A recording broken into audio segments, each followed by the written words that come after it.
Hi, my name is Panindra from Sun Technologies. Now I am going to discuss web technologies. Generally, website is nothing but some set of web pages is called a website.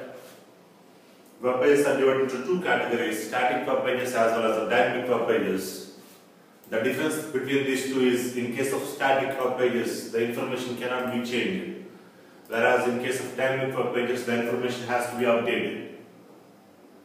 Particularly while working with dynamic web pages, you can implement some validations. These validations are divided into different categories like client-side validations as well as the server-side validations. The difference between these two is, before submitting the form, what are the validations you are going to be implement? Those validations are called client-side validations. After submitting the form, what are the validations you are going to be implement? Those validations are called server-side validations. For example, let us take while creating a mail account. So while creating the mail account, you are providing some information like a username and then password. While giving the password, there are certain types of validations. Password must be this much number of characters and at least one special characters. So those validations immediately activated once you can enter the data before submitting the form. Such type of validations are called client-side validations. Once the account is created, that means once the username and that password is created, next time whenever you try to log in, after specifying the username and that password, you submit the form. Your username and that password has to be verified at the server side.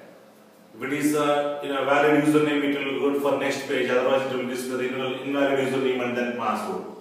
So such type of validations are called server-side validations. And particularly to design these web pages, you can use different languages like HTML, hypertext markup language, to design the static web pages. And same thing, you can use scripting languages like JavaScript as well as VBScript to implement the client-side validations. And the same thing, you can work with the server-side scripting. For this purpose, you can use different platforms. In case of Microsoft platform, you can use ASP as well as ASP.NET. And in case of Java platforms, you can use the servlets as well as the JSP. In case of open source category, you can use the PHP. Like this, you can use different languages. And other than these languages, sometimes you can use XML, extensible markup language. With the help of this XML, you can maintain the temporary information. So the information which is frequently updated in the web pages, instead of maintaining in database, you can maintain the information in XML. So that